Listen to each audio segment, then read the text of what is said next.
할렐루야. 오늘 하루도 주님께서 우리에게 허락하신 그 아름다운 뜻을 따라 우리는 살아갑니다. 그리고 실제적으로 하나님께서는 우리를 모든 것을 다하여 서포트하고 계시기 때문에 우리가 오늘 하루 살아가면서 승리하는 것에 부족함은 아무것도 없습니다.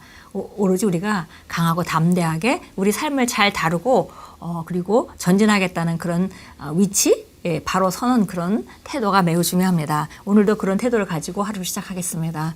오늘 2월 13일 화요일입니다. 오늘도 우리가 말씀의 실제를 나누겠는데요. 오늘 제목은 하나님 말씀에는 치유의 능력이 있습니다 라는 제목입니다. 하나님 말씀에는 치유의 능력이 있습니다. 잠언서 4장 20절 22절 같이 읽습니다. 내 아들아 내 말에 주의하며 내가 말하는 것에 내 귀를 기울이라.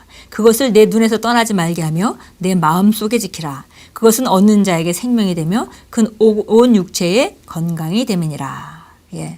주님의 말에 집중하고 그것을 귀히 여기고 늘 많이 들으려고 하고 중요하게 생각하기 때문에 우리가 계속 들으려고 귀를 기울이는 것이겠죠. 그리고 그것을 우리 눈에 떠나지 않게 하고 마음속에 잘 지키고 있으면 그것은 그렇게 얻는 자에게 생명이 되고 육체의 건강도 된다라고 말씀했습니다.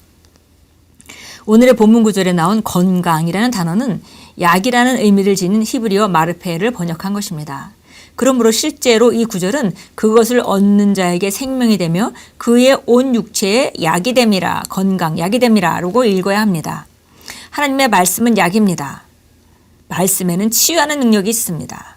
당신의 말씀을 묵상한다면 말씀은 몸에 있는 어떤 형태의 질병이나 연약함을 모두 없앨 것입니다.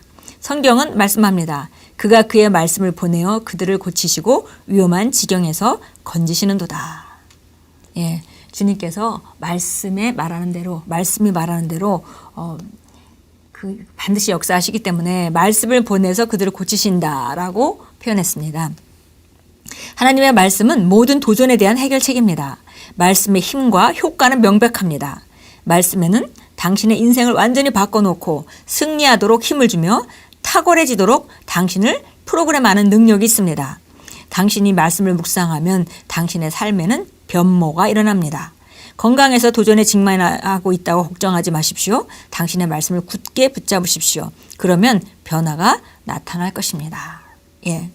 그래서 말씀의 힘과 능력은 아주 분명하죠. 그래서 우리 인생을 바꾸고 싶다면은 우리가 정말 승리하도록 탁월해지도록 하는 모든 능력이 하나님의 말씀에 있습니다. 그래서 우리가 말씀을 묵상하는 것은 그것을 주의를 집중하고 오늘 본문 말씀처럼 귀를 기울이고 우리 심령 안에 계속 지속적으로 지키고 그것을 우리 마음속에 있도록 지키고 이렇게 묵상하게 되면 우리 삶에는 변모가 일어난다 그랬습니다. 그래서 변모라는 단어가 메타모포시스라고 되어 있죠. 그래서 우리가 고백기도집 앞에 나비가 그려 있습니다. 그런데 그 뒷장을 보면 흐릿하게 애벌레로부터 나비가 나오는 과정이 그려져 있음을 봅니다. 그래서 애벌레 상태가 나비로 변했을 때 그것을 메타모포시스. 그래서 이것은 변모다 이렇게 표현하죠. 그래서 조금 어떤 상태가 변하고 조금 힘이 있어지고 약간 조금 더 지혜로워지고 그게 아니라 완전히 상태가 다른 상태. 그러니까 그 애벌레의 삶과 그다음에 나비의 삶은 아주 다른 차원으로 살아가는 삶입니다. 애벌레는 그냥 기어다니면서 바다가 기어다니면서 눈앞에 것만 보고 살 수밖에 없지만 나비는 완전히 다른 상태로 변모가 되죠. 이와 마찬가지로 우리가 말씀을 읽으면 우리도 모르게 삶 가운데 조금 어떤 진보가 있는 것이 아니라 이 삶을 다루는 다른 통찰력과 다른 방식으로 승리하고 살아가는 그런 변모, 메타모포시스를 일으킨다는 것입니다. 말씀을 공부하거나 먹어야 하는데 그렇지 않고 있다면 당신은 영을 굶주리게 하고 있으며 그것은 위험합니다. 그것은 마치 오랜 기간 동안 육체의 음식을 공급하지 않은 사람과 같습니다. 그들은 약해져서 쉽게 질병에 걸립니다. 세균과 바이러스에 대한 면역력이 신속하게 저하됩니다. 그러나 음식을 잘 섭취하고 있다면 이와 같은 문제를 겪지 않을 것입니다. 하나님의 말씀은 물리적인 음식보다 당신의 영에 더 많은 영향을 미칩니다. 어떤 사람이 밥을 잘 안 먹는다 하면은 걱정스러울 것입니다. 우리 자녀가 밥을 잘 안 먹는다 그러면 체중이 점점 줄어갈 것이고 걱정스럽죠. 왜냐하면 그렇게 되면 결국 몸 안에서는 에너지가 공급이 안 되기 때문에 모든 것들이 모든 기능이 저하되고 그다음에 면역성이 줄게 되고 그러면 모든 질병에 취약해지게 되는 것입니다. 그래서 음식이 골고루 잘 섭취하고 건강하게 먹는 것이 매우 육체에 중요하듯이 그와 마찬가지로 우리 말씀은 물리적인 음식이 몸에 영향을 미치는 것보다 우리 영에 더 많은 영향을 미치게 된다는 것입니다. 예, 육체는 뭐 힘이 빠지다가도 또 잘 먹으면 해결할 수 있겠지만 우리 속사람이 그 연약해지게 되면 중요한 잘못된 결정들을 하고 잘못된 고난으로 선택해서 들어가는 일들을 우리가 얼마든지 할 수 있습니다. 말씀 안에 머무른다면 당신은 항상 건강하고 건전해질 것입니다. 계속 말씀을 묵상하면 혈액 질환을 치료하고 에이즈를 제거하며 뼈와 심장과 피부 질환을 고치며 당신 안에 생명을 불러낼 것입니다. 예, 그래서 밥을 안 먹으면 몸이 연약해져서 면역성이 없어질 것이다 라고 우리가 자연스럽게 그것은 그 기본 지식 예, 세상에 있는 과학적인 지식으로 얼마든지 알 수 있는데 결국 말씀을 묵상하지 않게 되면 결국 우리가 속사람을 잘못된 결정을 하는 그런 것뿐만이 아니라 결국은 이것이 육체까지도 결국 영향을 미친다는 것이죠. 그래서 결국 우리가 항상 건전해지려면 말씀을 먹고 그곳에 머물러야 하고 그다음에 계속 말씀을 묵상하면은 혈액 질환을 치유하고 에이즈를 제거하고 뼈와 심장과 피부 질환을 고치며 당신 안에 생명을 불러낼 것입니다. 그것은 불치병을 치유할 것입니다. 그래서 당장 기도 조금 해보고 안 된다고 물러서는 그런 상태가 아니라 이거는 하나님의 말씀이기 때문에 그대로 이루어질 수밖에 없고 매일매일 그걸 받아들이고 거기에 긍정적인 보고들만 더하는 것입니다. 그것이 믿음으로 사는 방식이죠. 예. 특별히 이번에도 우리가 DHTT를 하고 이제 기도를 받았는데요. 혹 기도받고 한 순간에 날 거라고 생각했다가 또 그것이 이루어지지 않아서 실망한 사람이 있을 수도 있겠습니다. 예, 그것은 믿음으로 걷는 방식이 아닙니다. 예, 믿음으로 걷는다는 것은 믿음으로 걷는다는 건 하나님 말씀을 옳다고 그 목표를 딱 세워놓고 말씀은 그대로 될 수밖에 없다라고 딱 세워놓고 그 다음에 거길 다가가는 것이죠. 하루아침에 말씀을 믿어서 그 역사를 보지 못할 수도 있습니다. 그러나 작은 여러 가지 상황들을 그때마다 해석을 정확하게 잘 해서 그 말씀에 도움이 되는 쪽으로 왜냐하면 우리가 가야 될 길은 바로 그 말씀이 실제로 나타나는 그 장소이기 때문에 결국은 좋은 것들을 계속 더하면서 그쪽으로 다가가는 사람만이 그 자리에 이를 수 있는 것입니다.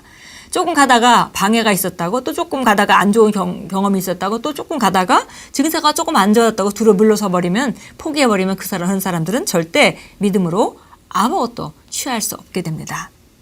예, 그래서 결국 우리가 말씀을 계속 묵상하면 혈액 질환을 치유하고 혈액에 있는 그 에이즈 같은 병을 치유할 것이고 뼈와 심장과 피부 질환 같은 것들을 치유하실 것이고 결국은 불치병도 치유할 것이다 라고 말했습니다. 질병을 향해 말씀을 말하십시오. 암과 혈액 세포에 대고 말하십시오. 당뇨병이 치유되라고 명령하십시오. 말씀으로 건강을 유지하십시오. 예, 혹시 당뇨병으로 고통을 당하면서 혹은 고혈압으로 고통을 당하면서 이것에 대해서 계속 선포하면서 몇 번 선포하고 몇 달이 지났는데 안 낫다고 그냥 주저앉는다면 그 사람은 지금 믿음의 바른 길을 가고 있지 않습니다. 믿음이라는 것은 말씀이 이루어질 때까지 지속해야 되는 것입니다. 네, 참고 성경 보겠습니다. 시편 107편입니다. 예, 시편 107편 17절부터 27절까지 보겠습니다.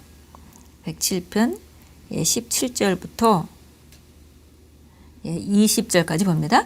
어리석은 자들은 그들의 죄가와 그들의 죄악으로 인하여 고통을 받으며 그들의 혼은 모든 종류의 음식을 싫어하고 그들은 죽음의 문들에 가까이 다가가는도다. 그때 그들이 그들의 고통 속에서 죽게 부르짖으니 그가 그들의 고난에서 그들을 구하시는도다. 그가 그 말씀을 보내시어 그들을 고치셨으며 그들의 파멸에서 그들을 구하셨도다. 예, 그래서 어리석은 자들에 대해서 얘기했습니다. 죄를 지으며 살고 죄악으로 인하여 고통을 받고 그렇게 되면 이제 그 정말 너무 힘들어서 모든 것을 거부하고 이것도 싫고 저것도 싫고 완전히 그런 이제 단계까지 도달해서 죽음의 문턱에 있는 그런 상태인데 그때라도 그들이 고통 속에서 주님께 부르짖으면은 하나님께서 그들을 고난에서 구출해 주신다. 그런데 그 구출해 주시는 방법이 다른 것이 아니라 말씀을 보내셔서 그들을 고치셨으며 그들의 파멸에서 그들을 구하셨도다. 이렇게 말했습니다. 예, 마태복음 우리 13장으로 가겠습니다. 마태복음 13장입니다.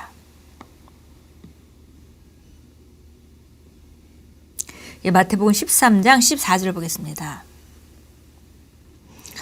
또 이사야의 예언이 그들에게 이루어졌으니 말하기를 너희가 듣기는 들어도 깨닫지 못할 것이요 또 보기는 보아도 알지 못하리라. 이 백성이 마음이 무뎌져서 그들의 귀는 듣는데 둔하고 눈은 감았으니 이는 그들이 어느 때라도 눈으로는 보지 못하고 귀로는 듣지 못하며 마음으로 깨닫지 못하여 회심하지도 못하게 되어 나로 그들을 치유하지 못하게 하려 함이라고 한 것이라. 예, 그래서 이사야의 예언에 대해 인용했는데요.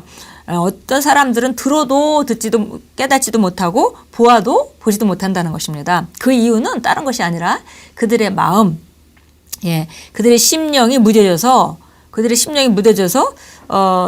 들어도 들리지가 않고 그 다음에 보아도 보이지가 않기 때문에 듣는데 둔하고 눈은 감았으니 그래서 어느 때가 되어도 깨닫지도 못하고 보지도 못하기 때문에 결국은 하나님의 예수님의 말씀을 제대로 받아들이고 움직일 수가 없는 것이다. 이렇게 말했습니다. 기도하겠습니다. 사랑하는 아버지, 아버지의 말씀이 제 몸을 치유하고 건강하게 하니 감사합니다. 저는 매일 말씀을 묵상합니다. 그렇게 할 때 저는 영적인 음식으로 제 몸과 혼과 몸을 강화하고 부패시키는 이 세상의 요소들을 대적합니다. 저는 썩지 않는 말씀의 씨로 태어났기에 세상을 이겼습니다. 예수 이름으로 기도합니다. 아멘. 예, 하나님의 말씀에는 우리 육체뿐만이 아니라 모든 것을, 모든 상황들, 우리가 재정 분야든 관계 분야든 모든 상황들을 치유할 수 있는 능력이 있습니다. 그리고 우리가 말씀을 접하고 그걸 말씀을 심령 안에 간직하고 말씀대로 살려고 접근할 때 우리 안에는 놀라운 그 변모가 일어나게 됩니다. 그러면 우리가 시간이 지나서 우리가 살던 삶이랑 완전히 다른 차원의 삶을 살고 있는 것을 보게 됩니다. 이 말씀에는 이렇게 능력이 있습니다. 오늘도 말씀을 사모하시고 그리고 말씀만이 내 인생의 전부인 것 같이 사모하시고 또 지키시고 심령 안에 잘 지키셔서 좋은 삶의 결과를 나타내시는 귀한 하루로 만들어 가십시오. 주님께서 우리에게 그 모든 것을 공급하시며 함께하고 계시고 우리 안에 계신 그리스도 그분이 아주 가까이 우리와 하나가 돼서 우리 삶에 관여하고 계십니다.